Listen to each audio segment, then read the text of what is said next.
जय हिंद। नमस्कार साथियों, कैसे हैं आप सभी लोग। उम्मीद करते हैं कि आप सभी लोग अच्छे होंगे और आप सभी लोग की तैयारी जो है साथियों बिल्कुल ही अच्छी तरीके से चल रही होगी। तो साथियों, आज की इस क्लास में हम सभी लोग जो है UP triple SC PAT exam 2026 के लिए जो है प्रीवियस ईयर के कुछ ऐसे इंपोर्टेड और चुनिंदे प्रश्नों को देखेंगे जो कि साथियों आपके यूपी ट्रिपल एससी पैट के एग्जाम के लिए काफी इंपोर्टेंट है। और साथियों, यदि आप सभी लोग जो है अभी तक कुछ भी तैयारी नहीं किए हैं तो मेरे भाई आप सबसे पहले एक बार प्रीवियस ईयर क्वेश्चन को जरूर कंप्लीट कीजिए, क्योंकि जब तक आप प्रीवियस ईयर के क्वेश्चनों को नहीं देखेंगे तब तक साथियों आपको यहाँ पे सिलेक्शन कभी भी नहीं होगा। इसलिए यदि आप लोग इस बार सिलेक्शन चाहते हैं तो मेरे भाई आप सबसे पहले प्रीवियस ईयर क्वेश्चन को जरूर लगाइएगा। और इस क्लास में भी हम लोग प्रीवियस ईयर के ही क्वेश्चन को कंप्लीट करेंगे। तो यदि इस बार एक सीट पक्की करना चाहते हैं यूपी ट्रिपल एससी पैट के एग्जाम में तो इस प्रीवियस ईयर क्वेश्चन को एक बार आप लोग जरूर लगाइएगा, क्योंकि आप लोग का एग्जाम जो है अक्टूबर के फर्स्ट वीक से स्टार्ट होने वाला है। तो इन सारे प्रश्नों को एक बार जब आप जो है जरूर याद कीजिएगा। तो चलिए क्लास को स्टार्ट करते हैं। देखिएगा, पहला प्रश्न आपसे है, पूर्ण स्वराज को भारतीय राष्ट्रीय कांग्रेस ने अपने लक्ष्य के रूप में किस अधिवेशन में घोषित किया है। चलिए बताइए। ये सभी क्वेश्चन काफी इंपोर्टेंट और चुनिंदे क्वेश्चन हैं जो कि आपके एग्जाम में 100% यहां से क्वेश्चन आपको पूछे जाएंगे। और बताइए कि पूर्ण स्वराज को भारतीय राष्ट्रीय कांग्रेस ने अपने लक्ष्य के रूप में किस अधिवेशन में घोषित किया है। तो ये किए हुए हैं आपके लाहौर अधिवेशन में। ऑप्शन यहाँ पे आप लोग का 20 सही जवाब है, लाहौर अधिवेशन। चलिए अगला प्रश्न यहाँ पे देखेंगे। क्वेश्चन है कि स्थायी बंदोबस्त को 1793 में किस गवर्नर जनरल ने लागू किया था। तो स्थायी बंदोबस्त को 1793 में किस गवर्नर जनरल ने लागू किया था। तो ये किए हुए थे लॉर्ड कॉर्नवालिस। ऑप्शन यहाँ पे आपका 20 सही जवाब है। चलिए अगला प्रश्न यहाँ पे दिए गए, भारतीय राष्ट्रीय आंदोलन में होम रूल आंदोलन से प्रमुख रूप से कौन जुड़े थे। तो भारतीय राष्ट्रीय आंदोलन में होम रूल आंदोलन से प्रमुख रूप से कौन जुड़े थे। तो यहाँ पे जुड़े हुए थे आपके कौन, तो एनी बेसेंट और बाल गंगाधर तिलक जी जुड़े थे। ऑप्शन ए यहाँ पे इस क्वेश्चन का सही जवाब होगा। चलिए अगला प्रश्न यहाँ पे देखेंगे। क्वेश्चन है, यदि किसी स्थान पर समुद्र तल से ऊंचाई बढ़ती है तो सामान्यतः वायुमंडल दाब पर क्या प्रभाव पड़ता है। तो याद रखेंगे इस पर क्या प्रभाव पड़ता है। तो ये जो है घटते हैं। ऑप्शन यहाँ पे आपका 20 सही जवाब है, घटते हैं। चलिए अगला प्रश्न यहाँ पे देखेंगे। क्वेश्चन है कि भारत में लाल मिट्टी का लाल रंग मुख्यतः किसकी उपस्थिति के कारण होता है। तो भारत में लाल मिट्टी का लाल रंग मुख्यतः किसकी उपस्थिति के कारण होते हैं। तो ये होते हैं आप सभी लोग के लौह तत्व के उपस्थिति के कारण। ऑप्शन आपका 20 सही जवाब है। चलिए अगला प्रश्न यहाँ पे दिए गए, मुद्रा का अवमूल्यन सामान्यतः किस स्थिति को दर्शाता है। तो मुद्रा का अवमूल्यन सामान्यतः किस स्थिति को दर्शाते हैं। तो यह दर्शाते हैं आप सभी लोग के घरेलू मुद्रा के आधिकारिक मूल्य में कमी को। ऑप्शन ए यहाँ पे सही जवाब होगा। आप अच्छे से इनको याद रखेंगे। चलिए अगला प्रश्न यहाँ पे देखेंगे, भारतीय संविधान का कौन सा अनुच्छेद संघ लोक सेवा आयोग से संबंधित है। तो भारतीय संविधान का कौन सा अनुच्छेद संघ लोक सेवा आयोग से संबंधित है। तो यहाँ पे आप सभी लोग का अनुच्छेद 315 है। ऑप्शन यहाँ पे 20 सही जवाब है। चलिए अगला प्रश्न यहाँ पे देखेंगे। क्वेश्चन है आपसे कि पंचायती राज संस्थाओं को संवैधानिक दर्जा किस संशोधन द्वारा मिला है। तो पंचायती राज यहाँ पे संस्थाओं को संवैधानिक दर्जा किस संशोधन द्वारा मिला है। तो याद रखेंगे यहाँ पे सही जवाब जो है आप सभी लोगों का ऑप्शन यहाँ पे सी हो जाएगा। 73वां संविधान संशोधन द्वारा होगा। चलिए अगला प्रश्न यहाँ पे देखेंगे कि कोशिका में प्रोटीन संश्लेषण का प्रमुख स्थल कौन सा है। तो कोशिका में प्रोटीन संश्लेषण का प्रमुख स्थल जो है यहाँ पे आपके राइबोसोम होगा। ऑप्शन 20 सही जवाब है, राइबोसोम होगा। चलिए अगला प्रश्न यहाँ पे देखेंगे। क्वेश्चन है कि निम्न में से जल का पर्यायवाची कौन सा नहीं है। तो निम्न में से जल का पर्यायवाची कौन सा नहीं है। तो यहाँ पे आप सभी लोग का सही जवाब जो है अनल नहीं है। ऑप्शन डी सही जवाब है। आप अच्छे से इनको याद रखेंगे। चलिए अगला प्रश्न यहाँ पे देखेंगे आप, और यहाँ पे प्रश्न पूछे गए हैं 11th नंबर, संगम साहित्य मुख्यतः किस भाषा के प्रारंभिक साहित्य से संबंधित है। चलिए बताइए। तो संगम साहित्य मुख्यतः किस भाषा के प्रारंभिक साहित्य से संबंधित है। तो यहाँ पे आप सभी लोग का तमिल हो जाएगा। ऑप्शन आपका सी सही जवाब है। चलिए अगला प्रश्न यहाँ पे देखेंगे कि इल्बर्ट बिल विवाद किस वायसराय के कार्यकाल में हुआ था। तो इल्बर्ट बिल विवाद किस वायसराय के कार्यकाल में हुआ था। तो ये होते हैं आप सभी लोग के लॉर्ड रिपन के कार्यकाल में। ऑप्शन ए सही जवाब है। चलिए अगला प्रश्न यहाँ पे देखेंगे 1905 में बंगाल विभाजन के विरोध में कौन सा आंदोलन विशेष रूप से जुड़ा था। तो 1905 में बंगाल विभाजन के विरोध कौन सा आंदोलन विशेष रूप से जुड़ा था। तो इसमें स्वदेशी आंदोलन जो ये विशेष रूप से जुड़े थे। चलिए अगला प्रश्न यहाँ पे देखेंगे। क्वेश्चन है कि भारत में पश्चिमी तट की नदियां सामान्यतः पूर्वी तट की नदियों की तुलना में छोटी क्यों होती है। तो आप बताएंगे ये पश्चिमी घाट समुद्र के निकट स्थित है जिसके कारण होती है। ऑप्शन यहाँ पे बी सही जवाब है। चलिए अगला प्रश्न यहाँ पे है कि एल नीनो घटना का भारतीय मानसून पर सामान्यतः क्या प्रभाव माना जाता है।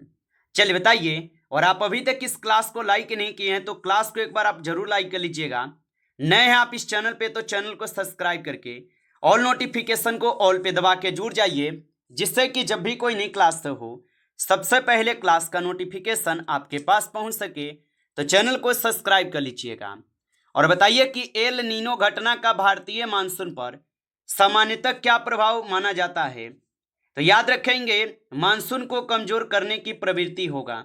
ऑप्शन ए यहाँ पे सही जवाब है। चलिए अगला प्रश्न यहाँ पे देखेंगे 60 नंबर। क्वेश्चन है कि जब केंद्रीय बैंक खुले बाजार में सरकारी प्रतिभूतियां बेचता है तो सामान्यतः अर्थव्यवस्था पर क्या प्रभाव पड़ता है। तो याद रखेंगे इसमें तरलता जो है ये घटती है। ऑप्शन यहाँ पे आपका बी सही जवाब है। चलिए अगला प्रश्न यहाँ पे दिए गए 70 नंबर क्वेश्चन है राजकोषीय नीति मुख्यतः किससे संबंधित है। तो राजकोषीय नीति मुख्यतः किससे संबंधित है। तो ये आप सभी लोगों के किससे संबंधित है। तो सरकारी कर एवं व्यय से संबंधित होगा। ऑप्शन बी सही जवाब है। चलिए अगला प्रश्न यहाँ पे देखेंगे 80 नंबर। भारत के नियंत्रक एवं महालेखा परीक्षक की नियुक्ति जो है कौन करता है। तो भारत के नियंत्रक एवं महालेखा परीक्षक की नियुक्ति कौन करता है। तो इसकी नियुक्ति करते हैं आप सभी लोग के यहाँ पे राष्ट्रपति। ऑप्शन यहाँ पे सी सही जवाब है राष्ट्रपति। चलिए अगला प्रश्न यहाँ पे दिए गए कि लोक प्रशासन में विकेंद्रीकरण का मूल उद्देश्य क्या है। तो लोक प्रशासन में विकेंद्रीकरण का मूल उद्देश्य क्या है। तो इसका उद्देश्य है निर्णय लेने की शक्ति को निचले स्तरों तक पहुंचाना। ऑप्शन यहाँ पे जो है बी सही जवाब है, याद रखेंगे। चलिए अगला प्रश्न यहाँ पे देखेंगे और यहाँ पे प्रश्न है आप लोगों से मानव शरीर में ऑक्सीजन का परिवहन मुख्यतः किस प्रोटीन द्वारा किया जाता है। तो मानव शरीर में ऑक्सीजन का परिवहन मुख्यतः किस प्रोटीन द्वारा किया जाता है। तो ये किए जाते हैं आप सभी लोग के हीमोग्लोबिन के द्वारा। ऑप्शन यहाँ पे बी सही जवाब है। चलिए अगला प्रश्न यहाँ पे देखेंगे न्यूटन के तृतीय नियम का उपयुक्त उदाहरण कौन सा है।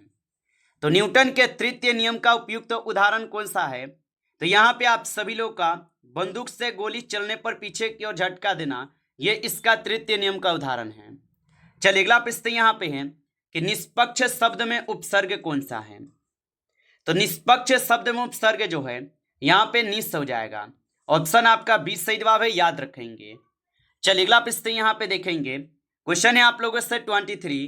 क्वेश्चन क्या है आप लोगों से यहाँ पे कि अष्टांग मार्ग का संबंध किस धर्म की शिक्षाओं से है। तो अष्टांग मार्ग का संबंध जो है ये बौद्ध धर्म की शिक्षाओं से होगा। ऑप्शन बी सही जवाब है। चलिए अगला प्रश्न यहाँ पे देखेंगे 24। सहायक संधि की नीति को भारत में व्यवस्थित रूप से किसने अपनाया है। तो सहायक संधि की नीति को भारत में व्यवस्थित रूप से किसने अपनाया। तो ये अपनाए हुए हैं आपके कौन। तो लॉर्ड वेलेस्ली जो ये अपनाए हुए हैं। ऑप्शन ए सही जवाब है। चलिए अगला प्रश्न यहाँ पे दिए गए 25 कि गांधी जी का चंपारण सत्याग्रह मुख्यतः किस समस्या से संबंधित था। तो गांधी जी का चंपारण सत्याग्रह मुख्यतः किस समस्या से संबंधित था। तो यहाँ पे आप सभी लोग का नील की खेती होगा। ऑप्शन आपका बी सही जवाब है। चलिए अगला प्रश्न यहाँ पे दिए गए कि दोआब शब्द का अर्थ क्या है। तो दोआब शब्द का अर्थ होता है दो नदियों के बीच का क्षेत्र। ऑप्शन यहाँ पे आप लोग का जो है बी सही जवाब होगा। चलिए अगला प्रश्न यहाँ पे देखेंगे 27। भारत में शीतकालीन वर्षा के लिए उत्तर पश्चिमी भाग में कौन सी मौसम प्रणाली महत्वपूर्ण है। तो भारत में शीतकालीन वर्षा के लिए उत्तर पश्चिमी भारत भाग में कौन सी मौसम प्रणाली महत्वपूर्ण है। तो इसमें आप सभी लोग का पश्चिमी विक्षोभ हो जाएगा। ऑप्शन ए सही जवाब है। चलिए अगला प्रश्न यहाँ पे देखेंगे 28। प्राथमिक घाटा किसका संकेत है? तो प्राथमिक घाटा जो है ये आप सभी लोग के राजकोषीय यहाँ पे घाटे में से ब्याज भुगतान घटाने पर प्राप्त आटा होगा। ऑप्शन यहाँ पे जो है सही जवाब होगा। चलिए अगला प्रश्न यहाँ पे देखेंगे कि संविधान की प्रस्तावना में गणराज्य का अर्थ क्या है? तो संविधान की प्रस्तावना में गणराज्य का अर्थ क्या है? तो इसका अर्थ है राज्य का प्रमुख निर्वाचित होता है। ऑप्शन यहाँ पे ऑप्शन बी सही जवाब है। चलिए अगला प्रश्न यहाँ पे देखेंगे 30 नंबर। भारत में सूचना का अधिकार अधिनियम किस वर्ष लागू हुआ? तो भारत में सूचना का अधिकार अधिनियम किस वर्ष लागू हुआ? तो ये लागू होते हैं आप सभी लोग के कब? तो ये आपके 2005 में लागू होते हैं। ऑप्शन आपका बी सही जवाब है। चलिए अगला प्रश्न यहाँ पे दिए गए कि पौधों में जल एवं खनिजों का परिवहन मुख्यतः किस ऊतक द्वारा होता है? तो पौधों में जल एवं खनिजों का परिवहन मुख्यतः किस ऊतक द्वारा होता है? तो ये आप सभी लोग के जाइलम के द्वारा होते हैं। ऑप्शन बी सही जवाब है। चलिए अगला प्रश्न यहाँ पे है कि अमोनिया का रासायनिक सूत्र क्या है? तो अमोनिया का रासायनिक सूत्र होता है NH3। ऑप्शन ए यहाँ पे सही जवाब है। चलिए अगला प्रश्न यहाँ पे देखेंगे। क्वेश्चन है कि जो दूसरों का उपकार मानता हो उसके लिए उपयुक्त एक शब्द है। तो जो दूसरों का उपकार मानता हो उसके लिए उपयुक्त एक शब्द जो है यहाँ पे आप सभी लोग का कृतज्ञ होगा। ऑप्शन आपका बी सही जवाब है, कृतज्ञ होगा। चलिए अगला प्रश्न यहाँ पे देखेंगे महाभाष्य के रचयिता कौन थे? तो महाभाष्य के रचयिता जो है पतंजलि हो जाएगा। ऑप्शन आपका बी सही जवाब है, पतंजलि होगा।